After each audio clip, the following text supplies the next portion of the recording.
Vous êtes sur Wangou Télévision et vous avez raison de nous choisir pour vous informer. Bienvenue dans votre journal que vous regardez en même temps en streaming sur Facebook et YouTube. Commençons directement par cette information des sociétés concernant la ville de Kolwezi. Plus de 5 maisons ont été visitées par des bandits à main armée dans la nuit de jeudi à vendredi au quartier Kamanyola. Nous sommes en commune de Manika. Ces malfrats ont emporté des sommes d'argent et plusieurs biens de valeur. D'autres détails dans ces reportages. À Kamanyola, la nuit n'a pas été rose. Une dizaine de maisons d'habitation ont été la cible des bandits dont la plupart étaient munis d'armes blanches. La scène s'est déroulée entre minuit et 2 heures du matin sur l'avenue Katakokombe. À l'aide des armes blanches qu'ils possèdent, ils ont brisé les vitres des fenêtres, des portes et perforé les murs des maisons. Les malfrats ont emporté plusieurs biens de valeur et d'importantes sommes d'argent. Ils ont pris mes $200 et 50 000 francs congolais de mon mari, ainsi que nos téléphones Android. Les tout au-delà de la torture qu'ils ont fait subir aux victimes.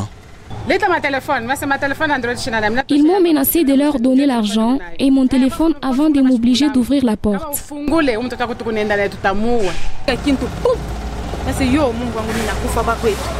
Ils ont commencé à taper fortement à la porte en me demandant de leur donner de l'argent avec beaucoup de menaces de mort. Ils nous ont dit, s'ils parviennent à ouvrir la porte, ils vont nous violer avant de nous tuer.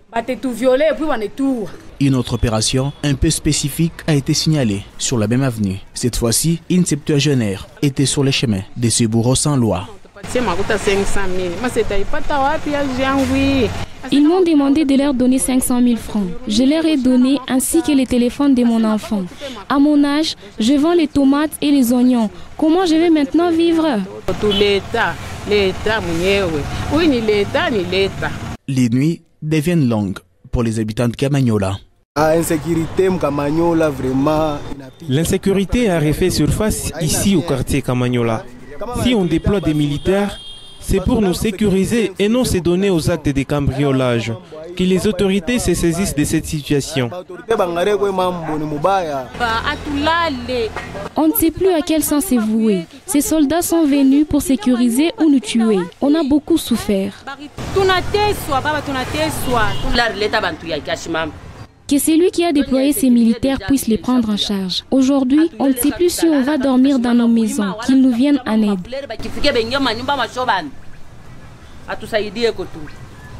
Dans cette opération qui a atteint environ 10 maisons et quelques alimentations, il n'y a pas eu de blessés. À part l'extorsion de quelques biens, les victimes sont obligées de remplacer les vitres cassées. Vous le savez déjà, la zone de santé de Manika est parmi les coins touchés par l'épidémie de choléra. Cependant, la gestion des immondices reste toujours à désirer au quartier Mononka. Les élèves ainsi que les vendeurs du marché central de Manika sont les plus exposés. Par ailleurs, le chef des quartiers annonce des mesures, notamment la sensibilisation de ses administrés sur le respect des mesures hygiéniques. D'autres détails dans ces reportages avec Florence Kiloba. Alors que les autorités sanitaires évoquent la résurgence de l'épidémie de choléra dans les différentes zones de santé de la province du Lualaba, la politique de la gestion des immondices ménagères et autres formes reste à désirer dans la ville de Kolwezi. Les marchands du marché central de Manika et les élèves de l'école primaire Kayeke sont le plus exposés. Nous savons que le choléra existe, le choléra a déjà frappé à nos portes et nous ne sommes pas restés comme ça. Nous avons dit aux enfants, il faut tirer attention à tout ce que vous achetez comme à manger. Et avant d'en prendre, il faut toujours laver les mains avec le savon ou la cendre. Ce sont les mesures qui ont été prises au niveau d'ici, suivant ce que le ministre a déclaré à la radio, sur les chaînes de radio. La zone de santé de Manika étant parmi les zones impactées par cette pandémie. D'une autre mesure sont prises par Tchijik Manang Charles, chef du quartier Mununka, dans le but de protéger les habitants de sa juridiction. J'ai déjà organisé l'équipe mixte de mes cadres de base pour aller sensibiliser la population se trouvant dans mon quartier, tels que les marchands et les marchandes, de ne pas avoir cette habitude d'étaler leurs marchandises par terre. Celui qui va étaler le marchandise par terre, en tout cas, on va prendre les marchandises. Je vais le décourager, ceux qui ont l'habitude d'étaler leurs marchandises par terre. L'épidémie de choléra fait rage au Lualaba. Plus de 500 cas, dont 26 morts, sont enregistrés en l'espace de 3 mois, indiquant certaines sources. Pendant ces temps, le cimetière de Mwangeji devient de plus en plus insalubre. Les herbes sauvages refont en surface, difficile d'identifier facilement les tombes. Ce lieu de repos aux éternels devient encore une fois de plus insalubre, y compris aussi la clôture qui n'est toujours pas entretenue. La population appelle les autorités de la ville de Kolwezi à mettre beaucoup de moyens afin de rendre plus salubre ces lieux de repos éternels. Si le cimetière doit assumer le repos éternel des êtres chers disparus, il est surtout important qu'il soit un lieu digne pour le proche qui vient de s'y recueillir. Le cimetière de Mwangeji, situé dans la commune de Manika, est devenu l'ombre de lui-même. Les tombes, comme l'enclos, sont pratiquement entourées des herbes. Cet endroit que vous voyez ici, les gens viennent enterrer le leur. Mais il y a une équipe des enfants de la rue qui harcèlent le passager tout en arrachant leurs biens. Surtout le piéton, ils sont exposés à un danger permanent de ces malfaiteurs.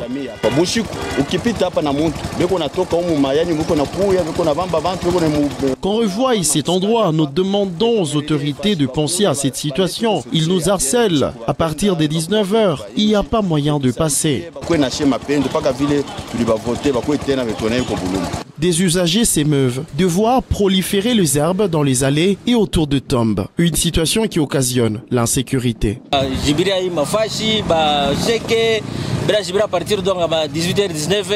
Ils nous violentent, même à 17h. C'est tellement très complexe. Nous demandons qu'on coupe ces herbes, car ce lieu ici était bien avant, en bon état d'ailleurs. Nous demandons cela pour lutter contre l'insécurité. Elle dit, tout ce temps, on envoyait les agents de la mairie pour couper ces arbres, et également arranger. Mais alors, ils ne font plus rien. Nous demandons qu'on puisse encore arranger, car ici, il peut y avoir des serpents, des moustiques et les insectes nuisibles à la santé de l'homme. Plusieurs projets d'assainissement des cimetières ont été initiés par la mairie, mais à présent, ceux sites touristiques sont menacés par des herbes. Un reportage de Lucien Paouni. Parlons toujours environnement. Il vous arrive de passer par les trottoirs et vous les faites par contrainte parce que vous savez, ces raccourcis sont actuellement dans un état de délabrement très avancé et ils se transforment petit à petit en dépotoirs publics. Des ordures de tout ordre sont entassées dans ces raccourcis. Nos reporters ont visité plusieurs trottoirs de la capitale mondiale du cobalt et voici les constats dans ces reportages de Lionel Koken. À Kolwezi, les trottoirs ne servent pas seulement à la circulation. Certains sont transformés en poubelles et toilettes publiques. Les herbes poussent sous le regard impuissant de propriétaires de parcelles environnantes. Pourtant, la plupart de piétons et motocyclistes empruntent ces ruelles pour aller d'une avenue à une autre. Il dit, concernant cette situation des trottoirs, ces genres de saletés provoquent différentes maladies. Au-delà de la matière fécale, ce sont des déchets ménagères qui sont aussi visibles. Certains usagers interpellent les riverains. Par rapport à ces immondices, c'est toujours les maisons environnantes qui doivent jeter un coup d'œil. Ils ne prennent pas la peine de vérifier autour de leur clôture parce qu'ils sont toujours dans la maison. Ils ne vérifient même pas qui jette les immondices ici. Ça, c'est un trottoir. Ça permet aux piétons de passer facilement. On ne fait qu'arranger les grandes artères. Les trottoirs, ça nous permet à faire des raccourcis. Aussi les piétons pour éviter des accidents. Veuillez arranger aussi les trottoirs, c'est important. Par ailleurs, pendant cette période pluvieuse, il est parfois difficile d'emprunter ces ruelles en raison de l'état dans lequel elles se trouvent. Parlons tout à fait autre chose. Pendant que les dollars fait crescendo, les francs congolais ne cessent de se déprécier face à cette monnaie étrangère. Et pourtant, il n'y a pas longtemps, la Banque centrale du Congo était en train de rassurer la population sur la maîtrise du taux d'échange sur les marchés. Nous avons rapproché un économiste en la personne de Jonathan Chibouide qui donne quelques nouvelles marges à adopter afin de maîtriser la hausse du taux des dollars sur les marchés. Encore une fois de plus, Lucien Paouni à la charge. La problématique de la stabilisation de la cour d'échange continue à faire couler beaucoup d'encre et des salives. Le taux d'échange, c'est la loi de l'offre et de la demande de la monnaie. Et en particulier la demande et l'offre des devises étrangères. Parce que vous êtes sans ignorer que notre économie est extravertie, c'est-à-dire nous sommes en train de consommer ce que nous ne produisons pas et nous produisons ce que nous n'arrivons pas à consommer. Rien n'est encore perdu. Le gouvernement congolais doit mettre toutes les batteries à marche pour valoriser le climat des affaires. À ce que le gouvernement puisse favoriser le climat des affaires. C'est-à-dire, nous devons attirer les investissements, nous disons le vrai. En croire Jonathan Chibouide, économiste de son état, seule la production valorise la monnaie locale. C'est la production qui fait assez que une monnaie locale soit appréciée. C'est la production qui fera assez que nous puissions avoir plus de devises. Et quand nous aurons les devises suffisantes, vous allez voir que la demande sera absorbée et le taux sera de mieux en mieux stable. Le gouvernement doit également combattre la corruption tout en travaillant sur la psychologie de la population, a-t-il renchéri. Et la deuxième chose, le gouvernement doit éviter ou même combattre davantage la corruption. Pourquoi? Parce que vous allez voir qu'il y a beaucoup de devises qui échappent au contrôle de notre économie et le gouvernement doit en même temps travailler sur la psychologie de la population, amener la population à faire confiance à la monnaie locale. À noter que la gouverneure de la Banque centrale du Congo a annoncé le vendredi dernier que le taux de change est resté stable au cours de 2 premières semaines du mois de janvier. Parlons politique avant de se quitter. Le chef de l'État, Félix-Antoine Tshisekedi, va lancer son deuxième mandat. Ce sera pour ce samedi au cours d'une cérémonie de prestation de serment qui va se dérouler au stade des Martyrs de la Pentecôte. Nous sommes de la capitale RD congolaise. Pendant 7 ans, la population attend grand de ce deuxième quinquennat de Félix Tshisekedi et un mandat renouvelé lors des élections de décembre 2023. D'autres détails avec Elisha Karondé. Le stade de Martyrs de la Pentecôte accueille ce samedi 20 janvier 2024 la cérémonie d'investiture du président réélu. Sur la table, c'est un chapelet des défis à relever qui attend désormais Félix-Antoine Tshisekedi Tshilombo au cours de son deuxième quinquennat. D'abord que les besoins primaires puissent être remplis, qu'on ait premièrement d'abord l'éducation pour tout le monde, que tout le monde ait la chance d'aller à l'école et avoir une meilleure, faire des bonnes études et tout. Et aussi que la santé, qu'il y en ait de bons hôpitaux partout. Je souhaite que le président, dès qu'il commence son deuxième mandat, qu'il puisse toucher plus les sociaux du peuple congolais. Premièrement, qu'on s'attaque, nous voyons chaque jour le dollar est en train de monter, le taux et une instabilité comme pas possible. Le président lui-même a un slogan, le peuple d'abord. Normalement, je pense qu'il doit commencer par les sociales de la population. Les denrées alimentaires les prix sont en train de grimper comme pas possible. Il faut commencer par ça. L'idée a été bonne de dire qu'il y a une gratuité d'enseignement, c'est bien, mais il faut que cela soit vraiment effectif sur toute l'étendue de la République.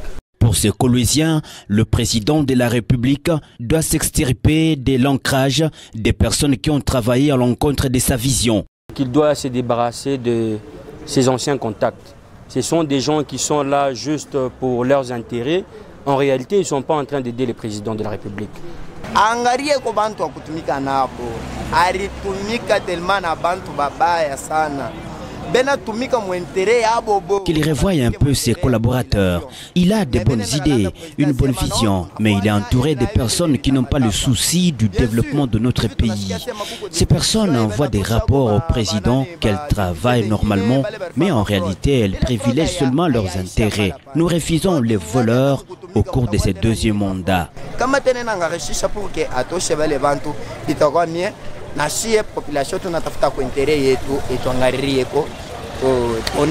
Pour rappel, Félix Tshisekedi a été réélu à la magistrature suprême au terme de la présidentielle organisée par la Commission électorale nationale indépendante le 20 décembre 2023. Mesdames et messieurs, par ici prend fin votre journal. Pour être informé, restez sur Wangu Télévision, mais aussi sur wangu.info.